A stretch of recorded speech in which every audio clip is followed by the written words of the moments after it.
नमस्कार, म सलिना। तपाईहरु अहिले हेर्दै हुनुहुन्छ साँझको प्रसारण SK लाइभमा। This program is brought to you by Sidwebs, photography, cinematography, live streaming services. Capturing from real to real. Pre-booking will get 20% discount. गोरुमुमो अध्यक्ष मोहन घिसिङलाई आज एनडीएको सभामा बोलाएको विषयमाथि क्रामकपा प्रवक्ता अरुण घतानीले हामीलाई नबोलाए तापनि सभामा जनताको आशा अनुरूप नै विषयको कुरा उठाउन हुन्छ भन्ने आशा साचेको छौं भन्दै केन्द्रमा बीजेपी सरकार र हामीले संकल्प पत्रमा बीजेपीले आफ्नो मेनिफेस्टोमा गोर्खाहरूको दीर्घकालीन समस्याको समाधान गर्छौं भनिसकेका छन् भने हामीले 2024 मा बीजेपीले केही गर्छ नै गोर्खाहरूको निमित्त भन्ने पनि आशा गरेका छौं। 2024 आइसक्यो, अब समय कम्ती छ। यदि जनतालाई दिएको वचन पूरा गर्नुपर्छ, नगरेको खण्डमा यस्तो प्रतिक्रिया बीजेपीले भोग्नुपर्छ भन्दै चेतावनी दिएका छन्। यो दिएर चाहिँ अब चुनाव बैतरणी पार गरिहाल्छौँ भन्ने सोच्नु पनि गलत हुन्छ र त्यसैले गर्दा हामी भन्दैछौँ पोजिटिभ सोचौँ। यो सरकार गर्ने खालके सरकार हो। अहिले उनीहरूको हातमा, यो बीजेपीको हातमा लोकसभामा पनि बहुमत, राज्य सभामा पनि बहुमत, अनि लोकसभाको बहुमत झन् 2/3 बहुमतसँग छ। त्यसले गर्दा गर्ने नगर्ने अहिले नै चिन्न सकिन्छ। मदन तामाङजीले भन्नुहुन्थ्यो नि है, नाच्ने ननाच्ने है खुट्टामा चिन्छ, गाउने नगाउने सुशीलामा चिन्छ भन्नुहुन्थ्यो। अब त्यो सुशीलाको अथवा खुट्टाको चालको अन्तिम दौडमा हामी छौँ। हामी राम्रो सोचौँ, निश्चित राम्रो हुने आशा गरौँ। राम्रो भएन भनेदेखि हाम्रो अरू प्रशस्त विकल्पहरू छन्। हाम्रो त्यो विकल्पहरूको मार्ग खुला राखेर नै हामी अघि बढिरहेका छौँ। दार्जिलिङको मुटु मानिने चौरस्तालाई सफा, स्वच्छ र सुन्दर बनाउने पहल एकातिर भइरहेको छ भने अर्कोतिर दार्जिलिङ नगरपालिकाले पनि चौरस्तालाई तारमुक्त क्षेत्र बनाउन पहल सुरु गरिसकेको छ। दार्जिलिङ नगरपालिका अध्यक्ष दिपेन ठकुरीले उपस्थितिमा आज नगरपालिकाले चौरस्ता परिसरमा जत्ताभावी तानेर लगेको तारहरू निकाल्ने काम गर्यो। नगर अध्यक्षले बताए अनुसार कतिले नगरपालिकाबाट अनुमति नलिई पनि तारहरू तानेर लाने गरेका छन्। शहरी क्षेत्रमा अव्यवस्थित प्रकारले लगिएको तार तथा तानिएको तारहरूलाई कसरी व्यवस्थित गर्नुपर्ने भन्ने विषयलाई केन्द्र गर्दै नगरपालिकाले यसमाथि पनि काम गर्ने दिपेन ठकुरीले जनाएका छन्। छुट्टै राज्यको माग हाम्रो मुटुको धड्कन हो। सत्तामा बसेर मात्र जनराज हुँदैन। अजय एडवर्ड्स। जनताको शासन सत्तामा बसेर मात्रै होइन, यो भावना हाम्रो पार्टीका संस्थापक अध्यक्ष अजय एडवर्ड्सले व्यक्त गरेका छन्। हाम्रो पार्टीले गोर्खा दुःख निवारक सम्मेलन भवनमा अभिनन्दन कार्यक्रम आयोजना गरेको छ। आयोजित कार्यक्रममा पार्टीका केन्द्रीय अध्यक्ष अजय एडवर्ड्सको विशेष उपस्थिति रहेको थियो। त्यसैगरी पार्टीका केन्द्रीय सचिव फुर्तेम्बा भुटिया, पार्टीका केन्द्रीय प्रवक्ता श्याम गौतम, मिरिक महकुमा समितिका अध्यक्ष प्रशान्त लामा, लाडुप घिसिङ, दार्जिलिङ महकुमा समितिका अध्यक्ष पूरन तामाङ, सुमन बमजन आदिको उपस्थिति रहेको थियो। कार्यक्रमको सुरुमा राष्ट्रपिता महात्मा गान्धीको तस्विरमा दीप प्रज्वलन गरी श्रद्धाञ्जली अर्पण गरिएको थियो। भनेको जस्तो अब धेरै कारणले हुन्छ हैन, त्यो कारणमा नजाउँ किनभने यो बितिसकेको कुराहरू हो हैन। यसमा हामीले चिन्तन गर्नुपर्छ, चिन्तन मनन गर्नुपर्छ। किन गठबन्धन चाहिँ कहिले चाहिँ सफलता हुन्छ भन्दाखेरि पार्टीहरूले आफ्नो आफ्नो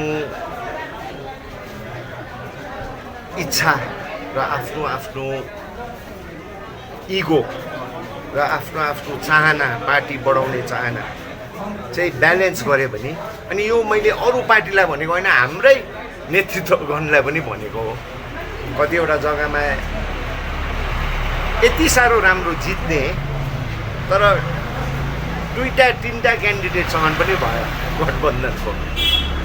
अब यो पुरानो कुरा हो। अब यसमा हामी चाहिँ चिन्तन मनन गर्नै पर्छ। गठबन्धन चाहिँ कसरी चाहिँ पर्फेक्ट हुन्छ। हेर्नुहोस्, यहाँ पेदोङमा उनीहरू इन्डिपेन्डेन्ट उठेको थियो, तर गठबन्धनको जतिजना पार्टीले इन्डिपेन्डेन्टहरूलाई सघाएको थियो, रुलिङ पार्टी लथालिङै भयो त।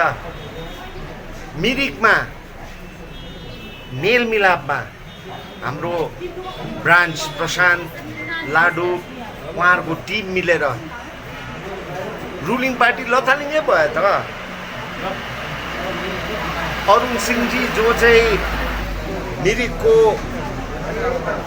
पुरानो नेतृत्व हो, उहाँको आँगनबाट नै उहाँले हार्नुभयो अनि अहिले पुरा चलखेल चलिरहेछ किन्ने खोज्ने केहरू। सो यो गठबन्धनमा कस्तो खाले भन्दा मेरो पार्टी अन्य पार्टी होइन, तर एउटा ग्रेटर गुडको लागि गरेको भए चाहिँ योभन्दा राम्रो। अनि यो मैले दोष दिएको होइन, मैले आफ्नै पार्टीलाई पनि भनेको हो हाम्रो नेतृत्व गर्नलाई। कतिवटा जग्गामा बिजेपी पनि थियो, हाम्रो पार्टीको पनि थियो। तकदा टिस्टाबेली अन्तर्गत जिङलाम क्षेत्रका गैरीधुरा, सरदारधुरा, 4 नम्बर सिन्धुरेधुरा, करबिरधुरा आदिका 8वटा समाज तथा जिङलाम 33 नम्बर एमआर सप, गेल भन्ज्याङ एमआर सप, डम्बर 92 का डिलरलाई लिएर जनताको आवाज तथा न्याय एनजिओ माझ एउटा सभा सम्पन्न गरियो। सभामा 2वटा एनजिओका प्रमुख क्रमैले मुख्य संयोजक रञ्जन गुरुङ, संयोजक गोविन्द तामाङ, रूपेश राई, रोजन गुरुङ, विजय तामाङ, विकास रामुदामु, राकेश रामुदामु, भानु दोङ तथा अन्यको उपस्थिति रहेको थियो। राशन वितरण प्रक्रियाबारे चर्चा गरिएको सभालाई सम्बोधन गर्दै वक्ताहरूले शिक्षा, पेयजल लगायतका विविध विषयमा देखिएको समस्यामाथि पनि आवाज उठाउने बताएका छन्। सबै महानुभावहरू नमस्कार। र विशेष गरी हामी एउटा जनताको आवाजको कमिटी है, र यहाँ नाम्बिङ जिङलामको एउटा संयुक्त समाजहरूको 8वटा समाजको निवेदनमा हामी यहाँ आएको थियौँ। र विशेष गरी आउनुको मूल कारण चाहिँ यो रासिन विषय लिएर नै हो। र रासिन सही प्रकारले नपाएको कारण नै आज समाजले हामीलाई निम्त्याएको कारणले हामी यहाँ आएर एउटा सभा बस्यौँ। र सभामा डिलर चाहिँ यहाँ पनि हुनुहुन्छ है, र डिलरसँग पनि एउटा राम्रो प्रकारको नै बातचित भयो। र विशेष गरी उहाँले एउटा वचन दिनुभएको छ हामीलाई, जनताको आवाज साथै यहाँको समाजलाई यो महिनाको रासिन चाहिँ आज उहाँले बाँडिसक्नु भएको कारणले गर्दाखेरि अगस्त महिनादेखि जुन बाँडिने रासिन छ त्यो रासिन चाहिँ उहाँले बायोमेट्रिक गरेर जुन बिल निक्लिन्छ, सरकारको नियम छ त्यो अनुसार नै उहाँले एउटा रासिन वितरण गर्ने उहाँले वचन दिएको छ। विशेष गरी जनताको आवाजको माध्यमबाट उहाँलाई हामी धन्यवाद दिन चाहन्छौँ। र विशेष गरी यहाँ हाम्रो समाजका पदाधिकारी गर्नुहुन्छ है, र उहाँहरूले तपाईँलाई अरू सबै कुरो चाहिँ उहाँहरूले बताउनुहुन्छ। सिन्चेल वन विभागद्वारा वन महोत्सव पालन गर्दै 2500 वृक्षरोपण गरियो। आज सिन्चेल वन विभागको आयोजनामा मङ्पु सिक्सिन फरेस्ट बस्ती क्षेत्रको 1 हेक्टर जमिनमा 2500 बिरुवा रोप्न कार्य गरियो। सिन्चेल वन विभाग रेन्जर उत्तम प्रधानको नेतृत्वमा वृक्षरोपण गरियो भने विभिन्न धर्मका धर्मगुरुद्वारा प्रार्थना गरेपछि विभिन्न विद्यालयका विद्यार्थीगण, विभिन्न सङ्घ संस्था, समाज, पुलिस अनि शिक्षक शिक्षिकागणद्वारा वृक्षरोपण गरियो। काउलो, कापल अनि अन्य थुप्रै प्रजातिका बिरुवाहरू रोपे भने वन विभागले रोपिएको बिरुवालाई स्याहार सुसार गर्ने थाहा लागेको छ। Sinchel wildlife forest ranger Uttam प्रधानले दार्जिलिङ वन विभाग डिएफओ विश्वनाथ प्रताप, सम्पूर्ण सङ्घ संस्था, सिक्सिन समाज, मङ्पु पुलिस, विभिन्न स्कुलका शिक्षक शिक्षिकागण अनि धर्मगुरुहरूलाई आजको कार्यक्रम सहभागिता जनाएकोमा आभार व्यक्त गरेका छन्। सिन्चेल वाइल्ड लाइफ क्षेत्रलाई प्लास्टिक मुक्त राख्न सबैले प्रतिबद्धता गर्दै हस्ताक्षर अभियान पनि गरिएको थियो। लाई त जान्छ हजुरहरूलाई पनि जान्छ, सबैलाई जाँदा नै एउटा धन्यवाद दिँदाखेरि मलाई आज मङ्पुका थानाको ओसी प्रभारी विजय थामीले जो यहाँ नेतृत्व लिएर आउनु भएको छ, उहाँले धेरै हेल्प गर्नुभएको छ, उहाँलाई धन्यवाद दिँदै र मुख्य यसको श्रेय जान्छ हाम्रै डिभिजनल फरेस्ट अफिसर जो हाम्रो वनपाल दार्जिलिङको क्षेत्रका वन अधिकारी हुनुहुन्छ Vishwanath Pratap, IFS DFO Darjeeling wildlife DFO Darjeeling डिभिजनलाई जान्दछ। धन्यवाद। स्वतन्त्रताको अमृत महोत्सवको एक हिस्साको रूपमा भारत नेपाल सिमानामा तैनात एसएसबी 8औं वाहिनी सम्बे बागखोरका सिपाहीहरूले विद्यालयका बालबालिकालाई लिएर सीमा क्षेत्रको भ्रमण गरेका छन्। सीमा क्षेत्रका नागरिकको जीवन, रहन सहन, भाषा, साहित्य, वातावरण, प्रकृतिको संरक्षण र प्रकृति विविधताको बारेमा जानकारी गराउने उद्देश्यले गराएको हो। यस क्रममा कम्पनी कमान्डर उपनिरीक्षक जयन्त कुमार दासले विद्यार्थीहरूलाई सीमा सुरक्षाको बारेमा विस्तृत जानकारी दिँदै सीमामा तैनात हाम्रा जवानहरू देशको सुरक्षाको साथै समाजको उन्नतिको लागि सदैव प्रतिबद्धता रहेको बताएका छन्। सोरेङ जिल्लाको मङ्गलबारे बजार नजिक तेन्जिङ भुटियाको घरमा आज दिउँसो अचानक आग लागि भएको छ। घटना आज दिउँसोको हो। भुटियाको 2 तले घर आग लागेको काण्डमा पूर्ण रूपले जलेर क्षति भएको छ। प्रारम्भिक रिपोर्ट अनुसार उक्त बिल्डिङको भुइँतलामा एउटा निजी विद्यालयको नानीहरूलाई पढाइन्थ्यो। यद्यपि घटनामा ज्यानमालको क्षति नभए पनि घरमा रहेको विभिन्न सामग्री लगायत अन्य सरसामान आवश्यक वस्तु सबै जलेर खाक बनेको छ। अग्निशमन पुलिस र स्थानीय नागरिकहरूको सहायतामा आगोलाई अहिले नियन्त्रणमा लिएको छ भने पीडित भुटियाको धेरै नै नोक्सानी भएको जानकारी प्राप्त भएको छ। This is a wooden Complete IT and security surveillance solution. From high-end professional networking solutions to biometric application, from CCTV cameras to access control, from fire alarms to vehicle monitoring systems, we do it all. Security for all, government establishment, army, banks, education, healthcare, hotels, retail chain, police, projects, real estate or home. Our services take care of everything from conducting surveys, analyzing requirements, designing solutions to implementing, installing electronic security systems and maintenance. Sidwap, Siliguri, 9434023813. Godrej इंटीरियो घरेलू और कार्यालय दोनों क्षेत्रों में भारत का premium furniture brand है, जो design, निर्माण और स्थिरता के लिए एक जाना माना नाम। फर्नीचर श्रेणी में देश की सबसे बड़ी इन हाउस डिजाइन टीम। आपकी सेहत का ख्याल रखते हुए हम आपका जीवन भर साथ निभाते हैं, क्योंकि हम हैं ग्रीन गार्ड सर्टिफाइड, एर्गोनॉमिक और बहुत टिकाऊ।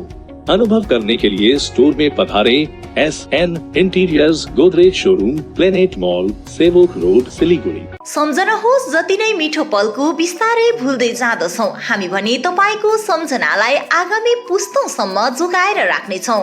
सम्झनामा नो कम्प्रोमाइज, ताजा रहनेछ त्यस पलको भाइब्स। हायर प्रोफेसनल्स, लेटेस्ट टेक्नोलोजीद्वारा तपाईको फोटोग्राफी अनि भिडियोग्राफीको आवश्यकतालाई हामी गर्छौँ पुरा अनि तपाईको सम्झनालाई राख्छौँ जोगाएर। सम्पर्क Somani Digivision and productions, Ashrampara besides Angela high school, Siliguri. सम्पर्क नम्बर 9434023813।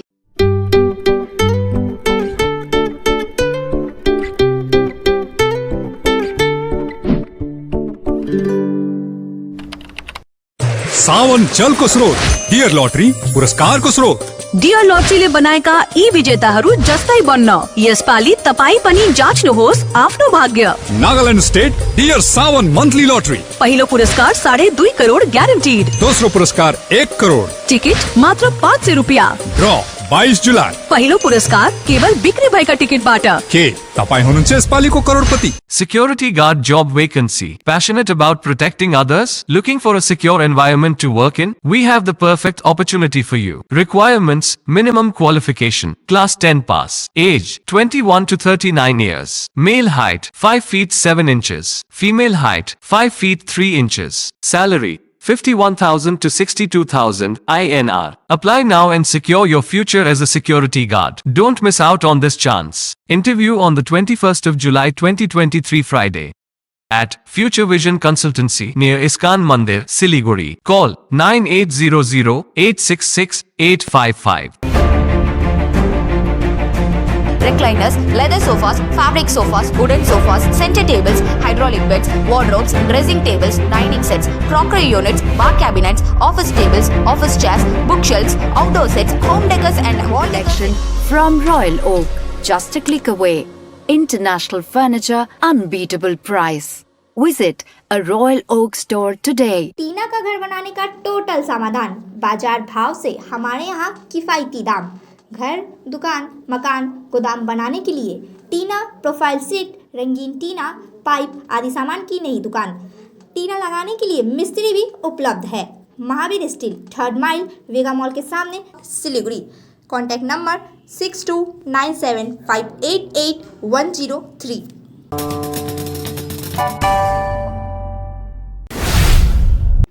वृक्ष रोपौँ प्रकृति बचाउँ भन्ने प्रमुख नाराको साथमा सोइल कन्जर्भेसन हिल डेभलपमेन्ट दार्जिलिङको प्रायोजनमा रेड नाम्सा प्रकल्प अनुरूप मङ्गलबार रेलिङ कैजले समष्टि अधीनस्थ कैजले ग्रामको सिरिसे तथा लिङतेन क्षेत्रका किसानहरूलाई 2000 धुप्पी तथा 550 साँझको बिरुवा वितरण गरियो। रेलिङ कैजले समष्टि कृषि संयोजक विजय मोथेको निर्देशनमा आयोजना गरिएको कार्यक्रममा नवनिर्वाचित पञ्चायत सदस्यहरू राजेश छेत्री, प्रमिला लामा सँगै पञ्चायत समिति सदस्य जेबी मगर सँगै भागोप्रमो शाखा सभापति रोशन तामाङ, समष्टि कमिटी सदस्य कमल पौडेल लगायतको प्रमुख रूपमा उपस्थित थिए। शिवालय मन्दिर कमिटी बडारेको आयोजनामा 11 दिवसीय शिव महापुराण एवं पुरुषोत्तम महात्मा कथा सुरु। विश्व शान्ति तथा भाइचाराको सन्देशको साथमा पुरुषोत्तम महिनाको महत्त्व बारेमा जनमानसमा पुर्याउन सफल बन्दै प्रमुख उद्देश्यको साथमा दार्जिलिङ पुलबजार खण्ड अधीनस्थ कैजले ग्रामको बडारेमा आजदेखि 11 दिवसीय शिव महापुराण एवं पुरुषोत्तम महात्मा कथा सुरु गरिएको छ। कलश यात्राको बारेमा विशेष कलश यात्रा भनिन्छ है, शोभायात्रा पनि भनिन्छ यसलाई। कुनै पनि माङ्गलिक कार्य गर्नको लागि कुनै तीर्थहरूबाट शुद्ध जल लगेर त्यसलाई पवित्री जलहरूलाई लगेर स्थापन गरेर कलश आर्चन गर्ने पद्धति हुन्छ। शास्त्रले कलश पूजाको धेरै ठुलो महत्त्व बनाएको छ।